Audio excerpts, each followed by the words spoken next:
आपको जानना चाहती हूँ, डॉक्टर्स कौन कौन है मैं थोड़ा जानना चाहती हूँ। जी जी, कितने लोग हैं सबका पहले परिचय दीजिए फिर।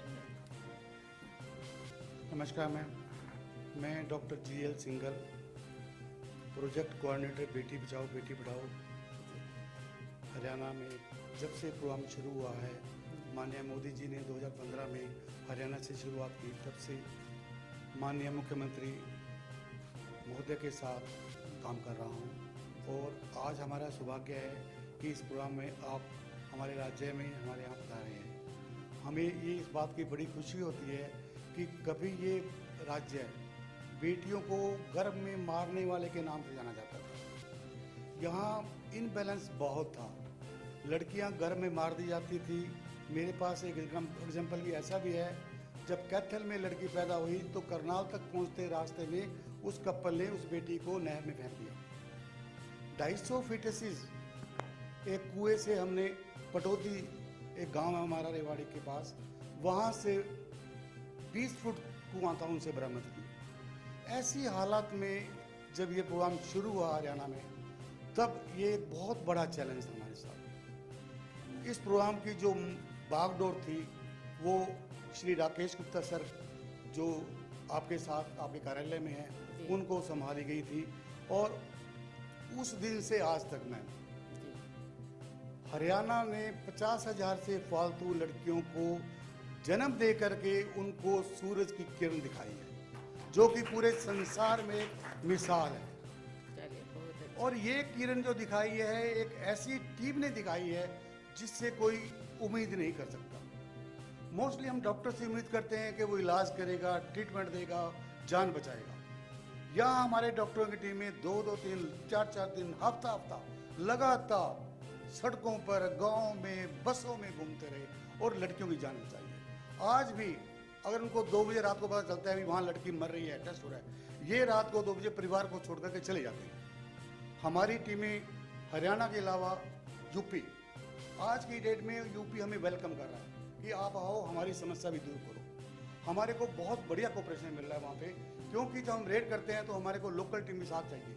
काफ़ी ऐसे लोग हैं जो 2001 से 2002 से काम कर रहे हैं, वो लोग आज भी सलाखों के नीचे हैं, सुप्रीम कोर्ट तक उनकी जमानतें नहीं हुई हैं। तो ये एक ऐसा अभियान था जब शुरू था, हमारी सक्सेस जो 871 थी। आप ये जो काम करते टाइम परिवार से या समाज से कोई ऐसे विरोधाभास का सामना किया? जितने भी हमारे वॉलेंटियर्स हैं, वॉरियर्स हैं मैडम, सब के सब जो है परिवार के साथ जुड़े हुए हैं और उनके परिवार की पूरी सपोर्ट है।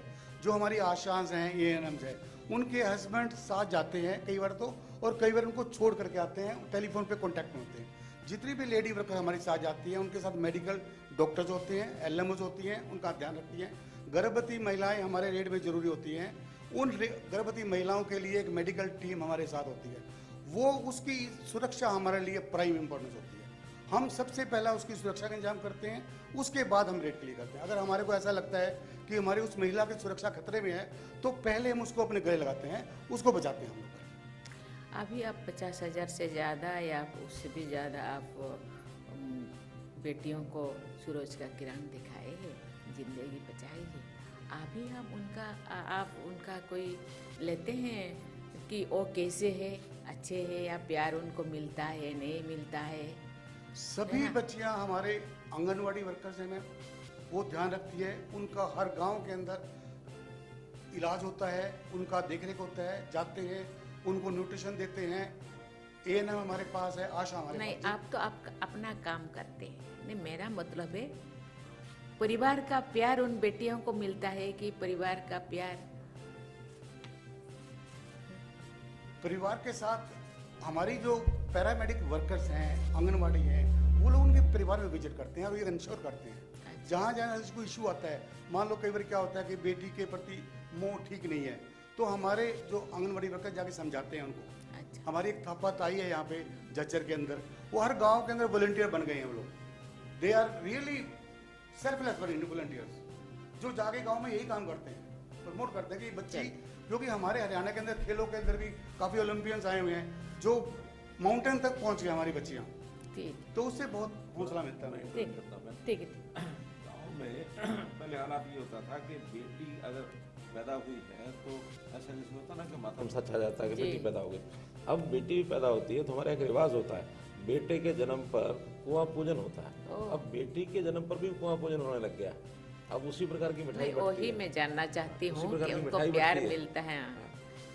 अब वो जो दूरी बनती थी पहले, अब बेटियों से नहीं बनती है। चलिए। बेटियों को पढ़ाने में, बेटियों को आगे लाने में परिवार भी समझ गए हैं काफी। ठीक बहुत ठीक कम संख्या ठीक है। में। और कोई? आपसे डॉक्टर्स हैं, हमारी टीम है डॉक्टर्स जी, की, जी। मिस्टर मनमोहन तनेजा हैं, जी। जिन्होंने इस हरियाणा में इस मुहिम की स्टार्ट किया था। आप Yes, ma'am. अपना एक्सपीरियंस बता सकते हैं।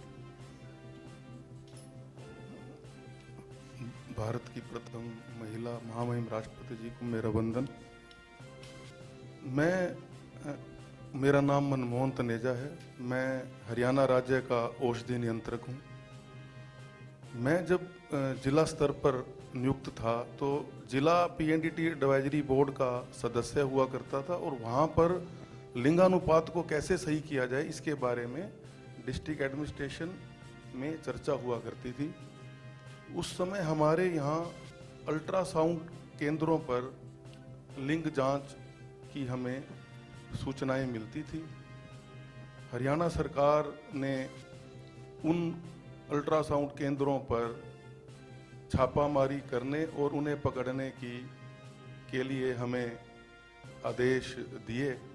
माननीय मोदी जी ने जब बेटी बचाओ बेटी पढ़ाओ कार्यक्रम की शुभारंभ हरियाणा के पानीपत से 2015 में की तो माननीय मुख्यमंत्री श्री मनोहर लाल जी खट्टर ने हमारे यहाँ पे एक सेल का गठन किया, सीएम सेल में।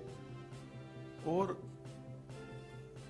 हमें सबसे बड़ी दिक्कत आती थी कि जब हम उनके यहाँ चेक करते थे और फॉर्म वगैरह में गलती मिलती थी तो कंप्लेंट दायर होती थी कोर्ट में। गिरफ्तारी का कोई उस समय हमारे यहाँ पे इतना कुछ नहीं होता था। तो हमने पुलिस ऑफिशियल्स के साथ इंटरेक्शन करके इसमें एक ऐसी क्लॉज थी सेक्शन 28 में कि these offences are non bailable and cognizable. तो रोहतक में हमने पहली स्टिंग ऑपरेशन किया। एक डॉक्टर के यहाँ हमने डिकॉय भेजा और उसने उसका लिंग जांच कर दिया। तो मौके पर ही हमने पुलिस से उसको गिरफ्तार किया, उसकी मशीन सील की। This was the first FIR in Haryana and doctor was arrested. तो डॉक्टरों में एक भय हो गया। तो हरियाणा में ठीक है। हरियाणा में जो रजिस्टर्ड अल्ट्रासाउंड सेंटर थे उन्होंने ये कार्य प्राय उन दिनों फिर बंद किया। तो ये क्योंकि इसमें फिर दलाल किस्म के लोग जो अनऑर्गेनाइज्ड सेक्टर के थे उन्होंने बाहर के प्रदेशों में लिंग जांच जाकर महिला को, गर्भवती महिला को बाहर ले जाते थे, राजस्थान, दिल्ली, पंजाब। तो हमें एक मैं रोहतक में मैं फिर प्रमोट होके सीनियर ड्रग कंट्रोल ऑफिसर बन गया तो मेरे पास चार जिले आ गए। तो झज्जर में हमें एक सूचना मिली, झज्जर जिले में बहादुरगढ़ में, कि एक दाई है वो गर्भपात करती है, जो जिसकी गर्भ में बच्ची होती है उसका गर्भपात कर देती है। तो हमने उसके ऊपर छापा मारा। उसके पास एक डायरी मिली जिसमें 500 गर्भपात वो कर चुकी थी और हमने उसकी ट्रैकिंग की तो पता चला कि वो दिल्ली से अल्ट्रासाउंड करवाती है पहले उस महिला का और फिर उसका गर्भपात कर देती है। तो दिल्ली हमारे चलिए, बहुत आप लोग बहुत अच्छा, हाँ, बहुत अच्छा एक्सपीरियंस है। मैं थोड़ा आशा दीदियों से भी उनका एक्सपीरियंस में थोड़ा सुनना चाहती हूँ। ANM से भी जानना चाहती हूँ। जी अच्छा, एक कोई बोले, बहुत लोगों से फिर मुझे बात। रिस्पेक्टेड मैम, नमस्कार। मैं 2010 से अम्बाला सिटी में आशा वर्कर के पद पर कार्यरत हूँ और 2015 से मैं स्वास्थ्य विभाग की टीम के साथ बेटी बचाओ बेटी पढ़ाओ अभियान के तहत जुड़ी हुई हूँ। और मैंने कुल 19 रेडों में स्वास्थ्य विभाग की टीम के साथ मैं शामिल हुई हूँ और सारी की सारी सक्सेस रही हैं। वाह, वेरी गुड।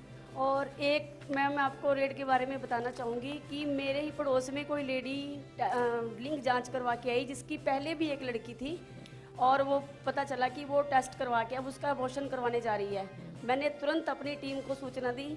मेरी टीम ने तुरंत एक्शन लेते हुए उसका अबॉर्शन होते होते हमने उसके बच्चे को बचाया। जाके टीम ने वहाँ पे छापा मारा और वो लड़की मैम आज 7 साल की हो गई है और उसकी बहुत केयर होती है मैम अपने घर में। बहुत सुंदर लड़की है जी।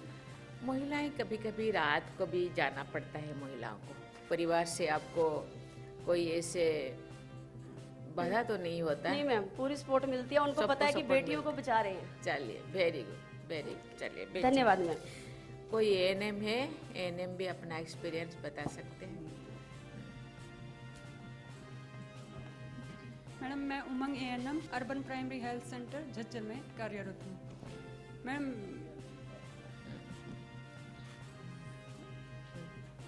हाँ जी सर, ठीक, बताइए। मैडम, मैं पीएनडीटी टीम के साथ मैं खुद डिकोय बन के काम किया है। 2020 में मैं प्रेग्नेंट थी और एक रेड में मैं जो इंटरेस्टिंग है वो बताती हूँ। एक रेड 3 दिन तक चली थी। उसमें मैं 3 दिन तक गेटअप चेंज करके एक ही दलाल के साथ अलग अलग जगहों पे जाना पड़ा था और तीसरे दिन रेड सक्सेसफुल हुई जो हरियाणा से यूपी में गई थी। उस रेड के अंदर 10 दलाल पकड़े गए थे, 4 हरियाणा के थे, 5 यूपी के थे और 1 नर्स पकड़ी गई थी जो अबॉर्शन करती थी। Thank you ma'am. चलिए, अच्छा, आंगनबाड़ी वर्कर आए हैं बाज, आप भी थोड़ा बताइए। आपके पास तो आते होंगे बच्चे। हाँ, मैं करमजीत कौर, आंगनवाड़ी वर्कर, महिला एवं बाल इधर विकास आइए। वो विभाग। जो है ना आपका, हाँ, कैमरा आपके पीछे, इधर आइए। वाह, वेरी गुड। हाँ हाँ। मैडम, जैसे ही 2015 में बेटी बचाओ बेटी पढ़ाओ अभियान शुरू हुआ तो हमने इसमें बहुत से कार्य किए। जैसे महिलाओं की मीटिंग्स करी और जागरूक रैलियां निकाली, प्रभात फेरियां निकाली, औरतों को बुलाया, भी चार्ट बोर्ड बनाए और लोगो बनवाए बेटी बचाओ बेटी पढ़ाओ के। मंदिरों, गुरुद्वारों, मस्जिदों पर लोगो लगाए और जैसे हमारे स्लोगन थे, बेटी नहीं बचाओगे तो बहू कहाँ से लाओगे, कन्या भ्रूण हत्या पाप है, सिर पर देवी का शाप है। ऐसे ऐसे हमने नारों से लोगों को जागरूक किया। तो औरतों की हमने रूट लेवल से मानसिकता चेंज की, जिससे अब लड़की और लड़के में भेदभाव कम हो गया है मैडम। और पहले हमारे यमुनानगर की जेंडर सेक्स लेवल 818 था और अब बीच में 938 तक पहुंच गया है। वाह, वेरी गुड। धन्यवाद। ऐसे तो सभी के साथ मुझे तो बात करने के लिए मन हो रहा है, लेकिन टाइम का थोड़ा है पाबंदी, इसीलिए सबके साथ बात नहीं। मैं सबको धन्यवाद देना चाहती हूँ। आप इतना अच्छा काम कर रहे हैं। इसी काम को आप आगे भी आप बरकरार रखिए, क्योंकि बेटियाँ पहले तो देवी, पौरी, क्या क्या कहते, परियाँ होते हैं, देवी होती हैं, लक्ष्मी है ना, बुला करते थे। हम लोगों को तो बहुत प्यार मिला, लेकिन मुझे लगता है ये प्यारे होते हैं बच्चियाँ, उनको बचाना है। और ये हम लोगों का, ये तो बेटियों के बारे में तो मैं 2 घंटा बोल सकती हूँ, लेकिन अब जानते हैं बेटियाँ शक्ति स्वरूपा होते हैं। बेटियाँ नहीं होते तो शायद हम सब नहीं होते, ये सब जितने सब है ना, ये भाई लोग भी नहीं होते, है ना। मैं जानना चाहती हूँ कि ये जो बेटी को दुनिया में नहीं आने देना, ये माताओं का भी सहमति है क्या? है हम दुनिया में नहीं आने देना कि हमें बेटियों को दुनिया में नहीं लाऊंगी, ऐसे माताओं का मनसा था कि ऐसे जबरदस्त? दोनों तरह के विषय हैं, दोनों तरह के विषय हैं। अच्छा। हाँ, कहीं कहीं तो परिवार में माताएं और यानी पति पत्नी दोनों की सहमति से होता है। कहीं कहीं माताएं विरोध करती हैं, लेकिन जबरदस्ती जो है पुरुष समाज जो है वो जबरदस्ती करता है हमसे। अच्छा। हाँ, लेकिन अब वातावरण बदल रहा है, पुरुष भी अब ठीक होने लगा है कि नहीं, अब बेटी हमको चाहिए। दोनों देखिए, हाँ, महामहिम बताइए मैम को और सभी को मेरा राम राम। मैं दापाताई, गांव गोछी, नाम सुदेश है और मैं 2015 से इस मुहिम के अभियान के साथ जुड़ी हुई हूँ। और मेरा ज़्यादा इंटरेस्ट तब बना जब मेरे गांव की सेक्स रेशो 621 आई है।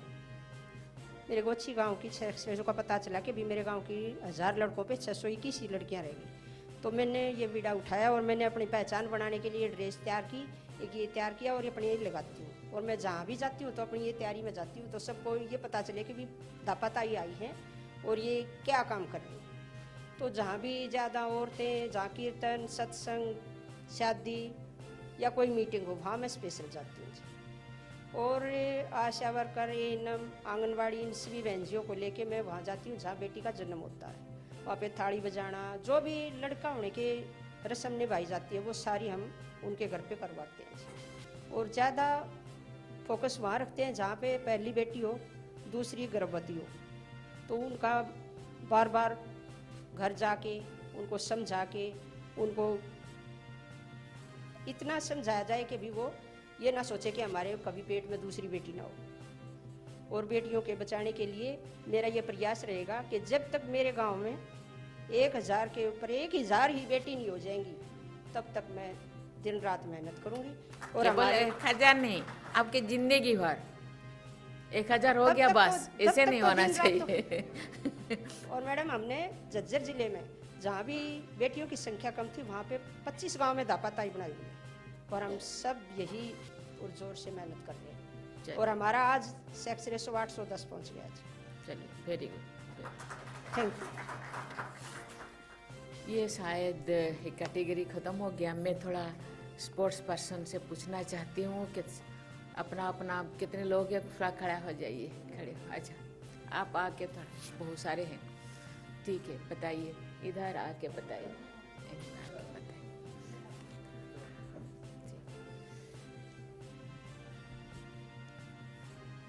तो संघर्ष की मिसाल। बेटा नहीं आए, चलिए बेटियां।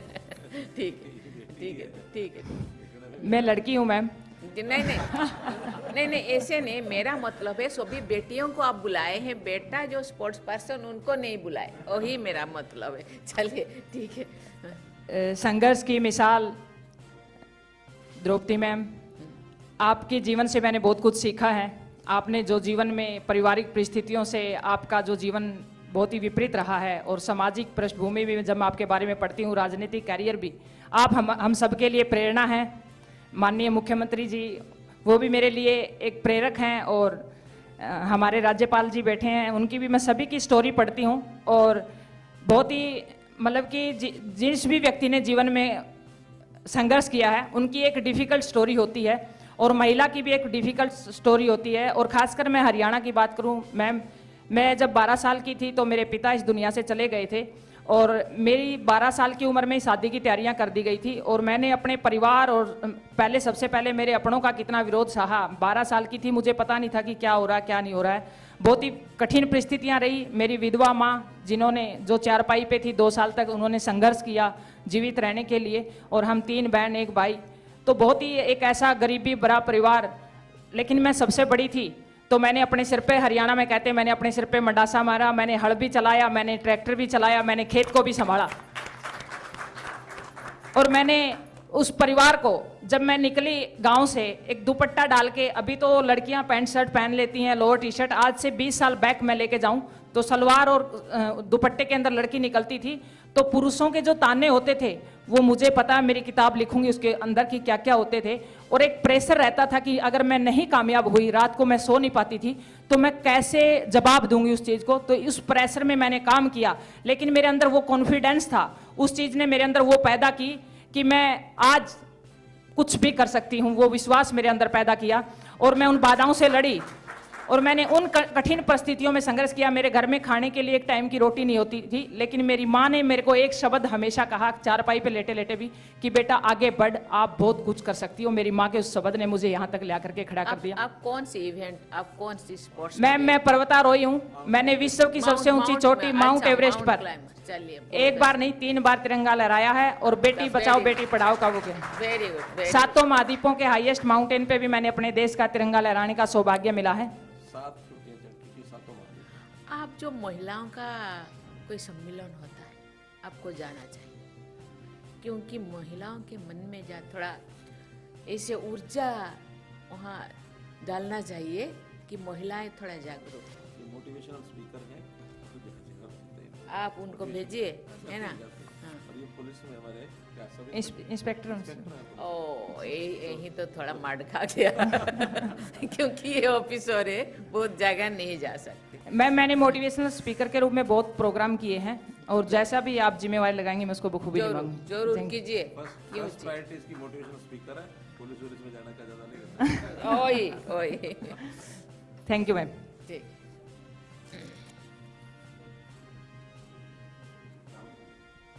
नमस्ते मैम, मेरा नाम पूजा सिहाग है। मैं गांव सिसाई सहार से बिलोंग करती हूं और खेल कुश्ती में मैंने अभी 2022 राष्ट्रमंडल खेलों में ब्राउंज मेडल जीता है। मेरा कुश्ती का दौर मेरे पापा का सपना था मेरा रेसलर बनना, कि गांव से बेटी को निकाल के ताकि मेरे पापा के लिए थोड़ा ताली।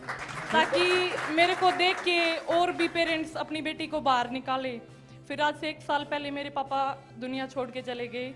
फिर मेरी माँ ने वो सारी चीज़ें संभाली और जैसे ये बोला जाता है कि लड़कियाँ लड़कों बराबर नहीं होती, कमज़ोर होती है, लेकिन जब पापा गए तो मैं इंडिया से बाहर कंपटीशन खेलने गई हुई थी। मेरी माँ ने पापा के उसी रात मेरे से फ़ोन पे ऐसे बात की जैसे कुछ हुआ ही ना हो। बाद में मुझे जब पता चला हादसा हुआ, क्योंकि मैं आ नहीं सकती थी, कोविड में टिकट्स नहीं हुई मेरी, तो तब मेरे को फील हुआ कि मेरी माँ कितनी स्ट्रोंग है। और उन्होंने वो सारी चीज़ें मेरे से 9 दिन ऐसे बात की जैसे कुछ हुआ ही ना हो। तो मैं मानती हूँ कि महिलाएं बहुत स्ट्रोंग होती है। और अभी मैंने 3 महीने पहले जैसे मेरे हस्बैंड एक्सपायर हो गए, वो हादसा देखा। फिर आज मेरी माँ मेरे को फिर से बोलती है कि तूने तब भी तो किया था, अब भी कर सकती है। हार मान के घर बैठेगी तो कोई देख के नहीं सीखेगा। अगर तू आज भी आगे बढ़ेगी तो फिर तेरे को ये देख के कि हाँ उस बेटी ने भी तो किया है, मैं भी कर सकती हूँ। सभी माओ के लिए, क्यों माँ होते हैं ना, सभी माओ के, है ना। माँ में कितना शक्ति है ये बताना चाहिए, है ना। माँ शक्ति स्वरूपा होते हैं, है ना। चलिए, थैंक यू। Thank you.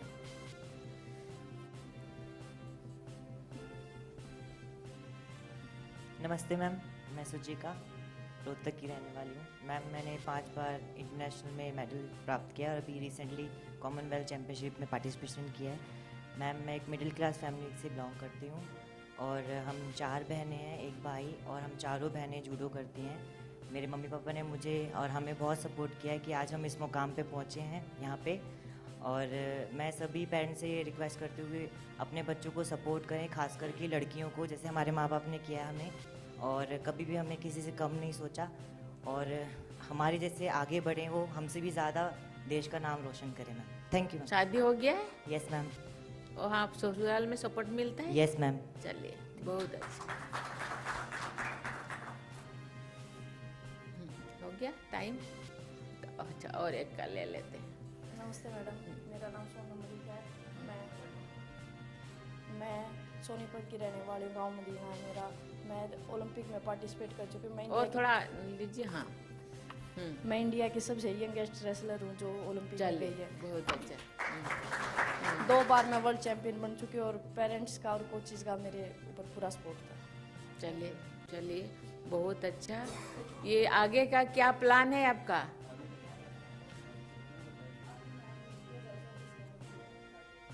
अच्छा, चलिए, बहुत अच्छा, बहुत। मुझे बहुत अच्छा लगा क्योंकि अभी हमने देखा कि महिलाओं में कितना ऊर्जा है। वो ऊर्जा को केवल फैमिली के अंदर सीमित नहीं होना चाहिए। ये ऊर्जा पूरा देश भर में, दुनिया भर में, ये तो दुनिया तो देख रहे हैं, लेकिन हम क्यों नहीं देख पा रहे? दुनिया लोग हरियाणा के महिलाओं का ऊर्जा को देख रहे हैं, लेकिन हम लोगों को भी देखने की जरूरत है। महिलाएं कमजोर नहीं है, इसीलिए महिलाओं को भी आगे आना चाहिए। महिला और पुरुष दोनों साथ चलने से ही देश आगे बढ़ेगा, परिवार तो आगे बढ़ेगा, समाज आगे बढ़ेगा, देश भी आगे बढ़ेगा। इसीलिए किसी को कमजोर नहीं समझना है, दोनों को स्वागत करना है, दोनों को सपोर्ट करना है। मैं तो कहती हूँ तो महिलाओं को ज़्यादा सपोर्ट करना चाहिए, क्योंकि महिलाएं समाज के व्यवस्था के अनुसार दूसरे जगह जाना पड़ता है, दूसरे लोगों को फेस करना पड़ता है, बहुत सारे कैरेक्टर को अपनाना माने उनको पड़ता है। इसीलिए वो ज़्यादा और बहुत सारे चैलेंजेस, बहुत सारे ऑब्स्टैकल्स को फेस करना पड़ता है। इसलिए उनको ज़्यादा से ज़्यादा स्ट्रॉन्ग बनाना चाहिए। उनको कमज़ोर बना के उनको अकेला छोड़ देना नहीं चाहिए। इसलिए सबको केवल बेटा को सशक्त बनाओ अपने लिए, ऐसे नहीं होता। बेटी को भी सशक्त बनाओ समाज के लिए, देश के लिए। ये बहुत अच्छी है, आपको बहुत धन्यवाद देती हूँ। इसी तरह आप अपना काम बनाए रखें। आपको भी धन्यवाद। थैंक यू, बहुत बहुत धन्यवाद।